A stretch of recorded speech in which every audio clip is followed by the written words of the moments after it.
తల్లిదండ్రుల నుండి ప్రాణశక్తి వారి పిల్లలకు వస్తుంది. అంటే తల్లిదండ్రుల ప్రాణశక్తియే మరో శరీరంలోకి అంటే వారి పిల్లల శరీరంలోకి ప్రవేశించింది. పిల్లలు వారి శరీరాలను చుట్టూ ఉన్న ప్రకృతి నుంచి తయారు చేసుకుంటారు. కాబట్టి తల్లిదండ్రుల మరియు పిల్లల శరీరాలు వేరు కానీ ప్రాణశక్తి ఒకటే. తల్లిదండ్రుల ప్రాణశక్తికి వారి పిల్లలు ప్రాథమిక మనసుతో కూడిన పునర్జన్మలు అవుతాయి. ఎందుకంటే వారి కలయిక వలన తల్లి గర్భంలో ఏర్పడిన జైగోట్ అంటే పిండంలో వారిద్దరి ప్రాణశక్తితో పాటుగా ప్రాథమిక మనసు కూడా వస్తుంది. కాబట్టి మనిషి కండర శక్తి విసిరిన రాయిలోకి గతిశక్తిగా మారి ప్రవేశించినప్పుడు అది కండర శక్తికి రాయి శరీరంతో మనసు లేని పునర్జన్మ అవుతుంది.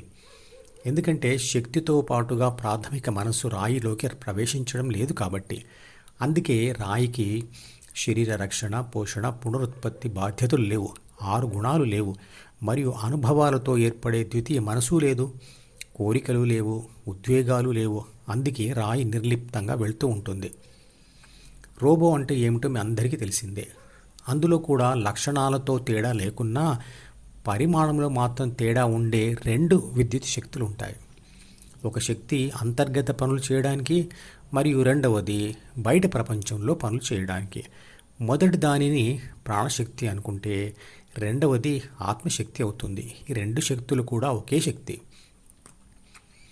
పైన ఉన్న చిత్రపటం గమనించండి. ఎలాగైతే ప్రాపంచిక ఆత్మ అంటే ఏబిసి డిలోని సూచనల ద్వారానే ఈ ద్వారా బాహ్య ప్రపంచంలో పనులు చేస్తుందో, అలాగే రోబోలోని రెండవ విద్యుత్ శక్తి ద్వితీయ మనసు లాంటి మెమరీ చిప్లు రాసిన సూచనల ప్రకారంగానే బాహ్య పనులు చేస్తుంది. మనకు తెలిసిన అనేక శక్తులలో మనసుతో కూడిన పునర్జన్మ పొందడం ఒక్క మనిషిలోని ప్రాణశక్తికి మాత్రమే సాధ్యమవుతుంది.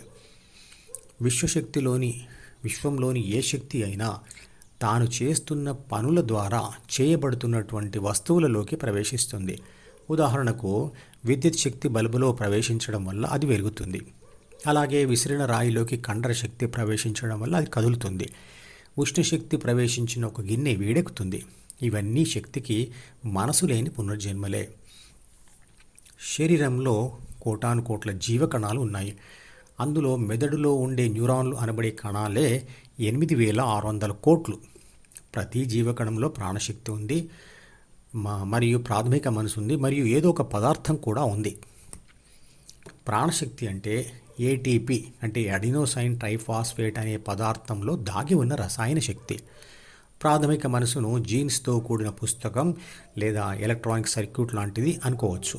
ఈ 2 కలిసే ప్రతి జీవకణంలో ఉంటాయి. అన్ని కణాలలో ఉన్న శక్తిని ప్రాణశక్తి అన్నప్పటికీ మెదడు న్యూరాన్ కణాలలో ఉన్న ప్రాణశక్తిని మాత్రం ఆత్మశక్తి అంటాం. ఎందుకంటే ప్రాణశక్తి అంతర్గత పనులకు పరిమితమై ఉంటుంది, కానీ ఆత్మశక్తి మెదడు కణాల ద్వారా బాహ్య ప్రపంచంతో కూడా సంధానమై ఉంటుంది. ఆత్మశక్తి అంటే బాహ్య ప్రపంచంతో అనుభవాలు పొందేందుకు బిలోని అంటే ప్రాథమిక మనసులోని అంటే జీన్స్ పుస్తకంలోని 3 బాధ్యతలు, 6 గుణాల సూచనలు చదివి ఆ సూచనల ప్రకారంగానే ద్వితీయ మనసులోని సి అంటే అహంను పొంది డిలోని కోరికల ద్వారా ఈ అంటే జ్ఞానేంద్రియాలతో కలిసి ప్రపంచాన్ని దర్శిస్తుంది. 7 పనుల ద్వారా ప్రపంచాన్ని అనుభవిస్తుంది.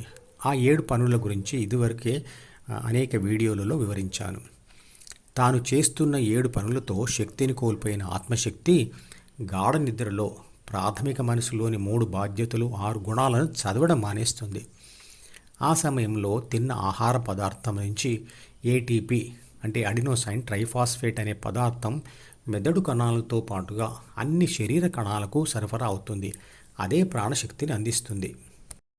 ఈ మధుపదం యూట్యూబ్ ఛానల్ వీడియోని సబ్స్క్రైబ్ చేసి గంట గుర్తును నొక్కి ఆల్ని సెలెక్ట్ చేసి ప్రతిరోజు యూట్యూబ్ ఓపెన్ చేసి అడుగున ఉన్న సబ్స్క్రిప్షన్ బటన్ నొక్కితే అన్ని లేటెస్ట్ వీడియోలు చూడవచ్చు.